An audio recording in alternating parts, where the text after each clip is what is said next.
आज का टॉपिक जो है आपने तो वैसे पढ़ ही लिया है, don't use VLAN, there is a problem. अब ऐसे में आज के इस वीडियो के अंदर मैं आपको 3 सवालों के जवाब देने वाला हूं। पहले, why people don't use WLANs, and what is WLAN and benefits of WLAN. तो चलिए इस वीडियो को एंड तक देखते हैं। अगर आपको वीलैन के बारे में डिटेल में जानना है तो वीडियो को एंड तक जरूर देखिएगा। मेरा नाम है मंजीत सिंह और आप देख रहे हैं आपका अपना चैनल टेक गुरु मंजीत। वीडियो पसंद आ रही हो तो लाइक, शेयर, और अगर आपको इस तरह का कंटेंट और चाहिए तो आपने चैनल को सब्सक्राइब करके बेल का आइकन जरूर दबा देना, ताकि जब भी वीडियो अपलोड हो आप तक नोटिफिकेशन जो है वो पहुंच जाए। तो चलिए बात करते हैं कि पहला जो हमारे थंबनेल के ऊपर में लिखा गया है, don't use VLAN, there is a problem. So basically मैं बहुत सारे ऐसे आईटी इंजीनियर से मिलता हूं जो डरते हैं वीलैन को इस्तेमाल करने में। वो अपनी ऑर्गेनाइजेशन के अंदर जो है मैनेजेबल स्विचेस या डिवाइसेस, आई वुड से, उनका इस्तेमाल तो कर रहे हैं, लेकिन फिर भी जब मैं उनसे बात करता हूं कि भाई वीलैन क्यों नहीं इस्तेमाल कर रहे हो, तो बेसिकली उनके पास में वो स्किल्स नहीं है, वो उनके पास में इतना अच्छा नॉलेज नहीं है, जिसके चलते वो डर रहे हैं कि हमने कहीं वीलैन क्रिएट कर दिया तो उसके बाद अगर उनके नेटवर्क में कोई प्रॉब्लम आ गई या डेटा ट्रांसमिशन नहीं हुआ तो ट्रबल शूट करना एक बहुत बड़ा चैलेंज हो जाता है। तो ऐसे में जो है यहां पर मैंने बहुत सारे ऐसे इंजीनियर्स को देखा जो यही रीजन है कि उनके पास खुद के पास इतना अच्छी स्किल्स या नॉलेज नहीं है, या ट्रबल शूट करने में उनको जो है बहुत बड़ी प्रॉब्लम फेस करनी पड़ती है, इस वजह से वीलैन्स का इस्तेमाल नहीं करते हैं। बट ऐसा करना आपके लिए बहुत बड़ी एक मिस्टेक हो जाएगी। अब चलिए बात करते हैं इसका अदर वे कि वीलैन्स क्या होते हैं और वीलैन्स के बेनिफिट्स क्या हैं, और आपको चलिए एक और एंड में बता दूंगा कि ट्रबल शूट, अगर आपका डेटा ट्रांसमिशन नहीं हो रहा है तो आपको ट्रबल शूट के कौन कौन से स्टेप्स जो है वो फॉलो करने हैं। तो चलिए बात करते हैं सबसे पहले, व्हाट इज वीलैन। सो बेसिकली वीलैन यानी कि वर्चुअल लोकल एरिया नेटवर्क, यानी कि हमारे पास में जो मैनेजेबल डिवाइसेस हैं उनके अंदर फिजिकली तो वो एक ही डिवाइस है, जैसे कि आप यहां पे स्क्रीन पे देख रहे हैं। अब आपके ऑर्गेनाइजेशन के अंदर एक स्विच के अंदर आप जो है मल्टीपल डिपार्टमेंट्स को कनेक्ट करके रखे हैं। से फॉर एग्जांपल आपने एचआर को कनेक्ट करके रखा है, आपने आईटी को कनेक्ट करके रखा है, आपने फ्रंट ऑफिस को कनेक्ट करके रखा है। अब ये 3 डिपार्टमेंट आपने एक ही फिजिकल स्विच के अंदर कनेक्ट करके रखे हैं।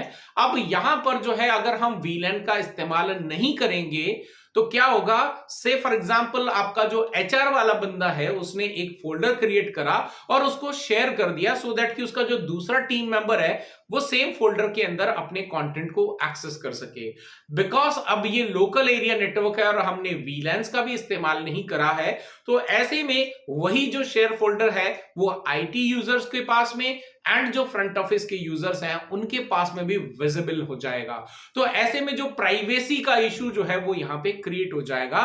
तो अब ये जो प्राइवेसी प्लस सिक्योरिटी, ये 2 बेनिफिट जो है यहां पे मिलते हैं। अब यहां पर अगर आप वीलैन्स इस्तेमाल कर देते हैं तो क्या होगा, सिंगल आपका फिजिकल डिवाइस अवेलेबल है। अब आपने वर्चुअली कुछ कमांड्स का इस्तेमाल करना है और एक फिजिकल डिवाइस को आपने वर्चुअली 3 भागों में डिवाइड कर देना है। एचआर के लिए अलग बना देना स्विच उसके अंदर, आईटी के लिए अलग स्विच बना देना है, एंड जो आपका फ्रंट ऑफिस है उसके लिए एक वर्चुअल स्विच अलग बना देना। अब ऐसे में बेनिफिट्स ऑफ वीलैन की बात करें, वीलैन जब हम क्रिएट कर देते हैं तो बेनिफिट क्या मिलते हैं। सबसे बड़ा जो बेनिफिट यहां पे मिलता है दैट इज दी सिक्योरिटी, यानी कि जो अभी मैंने सिनेरियो आपके पास शेयर करा, तो ऐसे में अगर जो एचआर डिपार्टमेंट है उसका जो भी शेयर कंटेंट है वो उसी डिपार्टमेंट के यूजर के पास ही रहने वाला है, वो दूसरे डिपार्टमेंट के पास नहीं जाएगा। यानी कि यहां पे जो प्राइवेसी मेंटेन हो गई, और दूसरे सिक्योरिटी की बात करें तो डेफिनेटली यहां पर जो है सिक्योरिटी ऐसे हो जाती है, से फॉर एग्जांपल अगर आपका जो है किसी आईटी डिपार्टमेंट या फ्रंट ऑफिस डिपार्टमेंट या एचआर डिपार्टमेंट या कोई अदर डिपार्टमेंट जो आपने कनेक्ट कर रखा है उसमें कहीं पर भी वायरस अटैक हो जाता है या किसी तरह का कोई अटैक हो गया, तो ऐसे में जो अदर डिपार्टमेंट्स हैं वो आपके सेफ रहेंगे। बिकॉज आपका जो डेटा है वहां से वो सिर्फ और सिर्फ जो है वो आपके उस पर्टिकुलर डिपार्टमेंट को ही इफेक्ट करेगा, तो इससे आपकी सिक्योरिटी भी एनहेंस हो जाती है। अब यहां पर जो है हमारे पास में एक और बेनिफिट हो गया कि अब हमारे लिए एक और अच्छा बेनिफिट ये हो जाता है कि हमारा जो नेटवर्क है उसकी परफॉर्मेंस इंक्रीज हो जाती है। अब परफॉर्मेंस कैसे इंक्रीज होगी? बिकॉज अगर आपको पता है तो ठीक है, नहीं पता तो डोंट वरी, आने वाले वीडियो के अंदर मैं इसका प्रैक्टिकल भी दिखा दूंगा आपको। जब हम बिना आपका वीलैन का इस्तेमाल करते हैं तो किसी भी सिस्टम में एक ब्रॉडकास्टिंग होती है, तो वो पूरे कंप्लीट नेटवर्क में जाती है। से फॉर एग्जांपल एचआर डिपार्टमेंट के किसी कंप्यूटर की वजह से एक ब्रॉडकास्टिंग हुई तो वो आईटी के पास में भी आ रही है, फ्रंट ऑफिस के पास में भी जारी है, और अगर आपके पास में अदर डिपार्टमेंट है उसमें भी जारी है। अब ऐसे में क्योंकि ब्रॉडकास्टिंग हो रही है और प्रायोरिटी ब्रॉडकास्टिंग को दी जाती है डिवाइसेस के द्वारा, ऐसे में जो आपका यूजर का जो डेटा ट्रांसमिशन है वो स्लो हो जाता है, बिकॉज प्रायोरिटी ब्रॉडकास्टिंग को दी गई है। अब ऐसे में अगर आप वीलैंस क्रिएट कर देते हो तो ऐसे में आपका ब्रॉडकास्टिंग जो है वो एक लिमिटेड हो जाता है, जिससे आपके अदर डिपार्टमेंट्स है उन पे कोई भी इफेक्ट नहीं जाता है। तो बेसिकली यहां पर छोटे नेटवर्क्स के अंदर तो आप बिना वीलैन के इस्तेमाल कर रहे हो अपने नेटवर्क को, that is perfectly all right, that is purely up to you कि आपको करना है कि नहीं करना है। बट मेरा रिकमेंडेशन रहेगा कि अगर आपके पास मैनेजेबल डिवाइस है तो गो विद दी वीलैंस।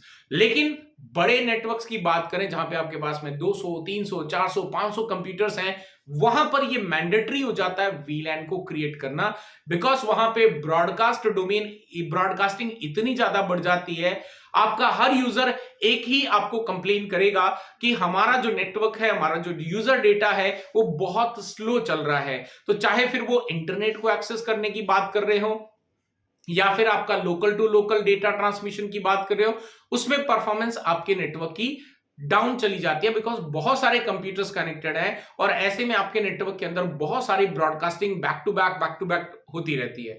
तो इसलिए आपको जो है बड़े नेटवर्क्स के अंदर वीलैन का इस्तेमाल करना मैंडेटरी है। नाउ फाइनली अगर आपके वीलैन के अंदर डेटा ट्रांसमिशन नहीं हो रहा है तो ऐसे में आपको क्या स्टेप्स फॉलो करने चाहिए? तो पहली बात, अगर डेटा ट्रांसमिशन नहीं हो रहा है तो विच मीन्स आपका जो लेयर 3 डिवाइस है, बिकॉज वीलैन जो है वो आपका लेयर 2 के ऊपर में डेटा ट्रांसमिशन इंटर वीलैन की बात करें तो वो कम्युनिकेशन पॉसिबल नहीं है।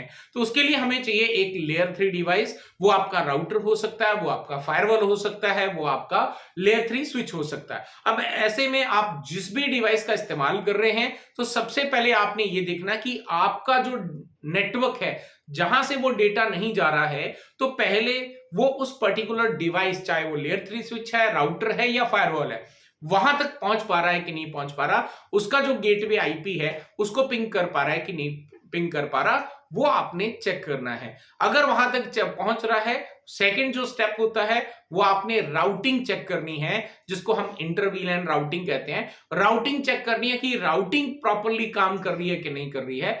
अगर राउटिंग भी प्रॉपर काम कर रही है, आपका जो पर्टिकुलर डोमेन है वो भी अपने गेटवे को रीच कर पा रहा है, देन इन दैट केस जिस डोमेन के अंदर, जिस वीलैन के अंदर आप डेटा को पहुंचाना चाहते हैं, फिर सिमिलर जो कॉन्सेप्ट हमने यहां इस्तेमाल करा, सिमिलर कॉन्सेप्ट आपको वहां भी फॉलो करना है। उस वीलैन से उसका गेटवे को पिंग करवाना है, उसकी तरफ से राउटिंग चेक करनी है। देन अगर आपका वो भी क्लियर है तो आई एम श्योर कि आपको कहीं पर भी कोई प्रॉब्लम नहीं आएगी। बहुत इजी स्टेप्स होते हैं वीलैन को जो है ट्रबल शूट करने के। अगर आपको जो है कोई और भी डिफिकल्टीज आती हैं तो do let me know in the comment section. Definitely I will try कि अगर आपकी जो सिचुएशन अगर कंप्लीट लिख के भेजेंगे तो मैं आपको जो है उसके ऊपर में माइट भी वीडियो जो है वो बनाकर दे सकता हूं। तो मैं मिलता हूं इस वीडियो के अंदर, इतना ही करते हैं। मैं मिलता हूं एक नई वीडियो के साथ में, एक नए टॉपिक के साथ में। आई होप कि ये वीडियोस आपको पसंद आ रही होंगी। पसंद आ रही हैं तो लाइक करना, शेयर करना। फिर मिलता हूं एक और नए टॉपिक के साथ। Till then stay safe, good bye.